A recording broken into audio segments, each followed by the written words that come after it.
Hey, what's up guys? MKBHD here, and today we're going to be taking a look at two of the highest end phones available right now, the Samsung Galaxy Note 2 and the Samsung Galaxy S3.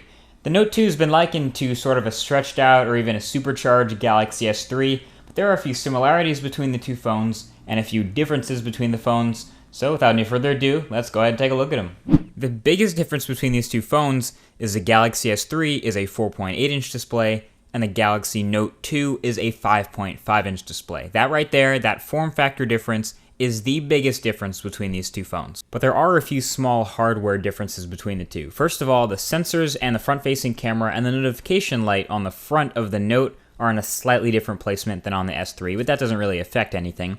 But if you check out the back here, they both have a very clean look, of course, and they have the exact same camera and camera placement. So they take the same quality 8 megapixel photos and 1080p videos, but the speaker on the Note is much better. It's in a different placement down at the bottom, and it's a much bigger, louder, clearer speaker than the speaker on the Galaxy S3, so that's great for media consumption.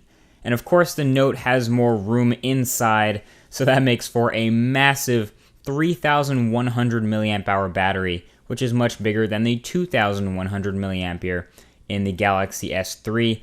And this is one of the biggest buying points of the Note, like I mentioned in the review, which is linked right down below the like button on this video.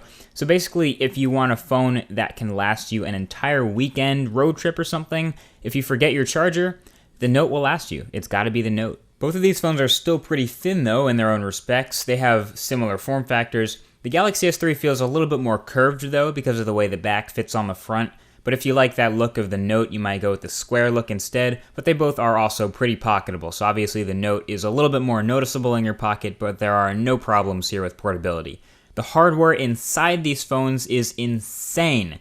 The United States versions of the Galaxy S3 rocks a dual-core processor, the Snapdragon S4, and the Note 2 is rocking a quad-core processor, and they both have 2 gigs of RAM and LTE in the United States. So no performance issues with any of these.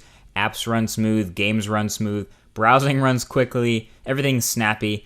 The biggest software difference is that the Note 2 has Jelly Bean out of the box, while the Galaxy S3 is still waiting for that update. Right now it has Ice Cream Sandwich for now.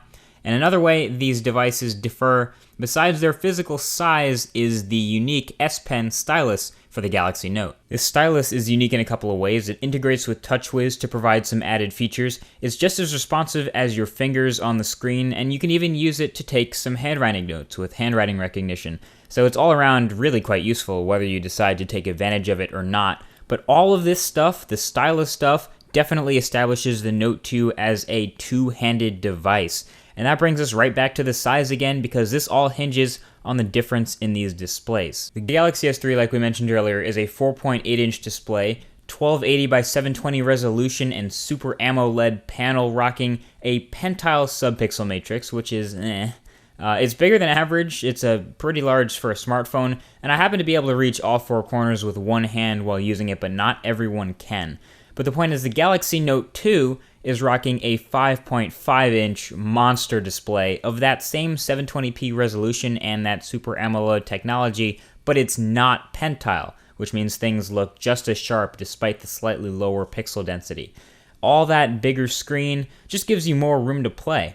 With the Galaxy S3 and other smaller devices, you'll notice that while you're gaming, you have your thumbs on the screen, and while you're at the controls, your thumbs will take up a good portion of the display, and you can only really concentrate on the portion right in between your thumbs. Right in the center between your thumbs is where the game is. On that Boss display on the Galaxy Note, you don't have to worry about missing any of the content you can see. It's almost all viewable. It's all there, even with your thumbs there on the screen on the outside. So here's a little size difference to scale it all out. Galaxy S3, Galaxy Note, Galaxy S3, Note, S3, Note, S3, Note, S3, Note. Yeah, you get the idea. So there you go, guys. There's obviously a lot to like about both of these devices, but honestly, I want to know which one would you pick if you had the choice between the two. Now, I've had the Galaxy S3 for a while, and I actually moved to the Galaxy Note 2 for my testing and for my review, and I felt that the Galaxy S3 was a great size, but then I came back from the huge Note, and the Galaxy S3 actually seemed small, which was interesting.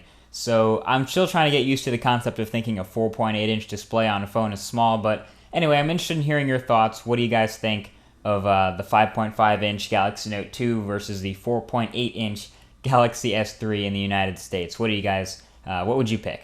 What would you decide? Either way, if you enjoyed this comparison video, feel free to +1 or give it a thumbs up on YouTube. And if you want to see more videos like this, be sure to subscribe by clicking that subscribe button above on YouTube, and you'll be able to see all the more videos that I put out in the next upcoming weeks. But either way, thanks for watching this one, and I'll talk to you guys in the next video. Peace.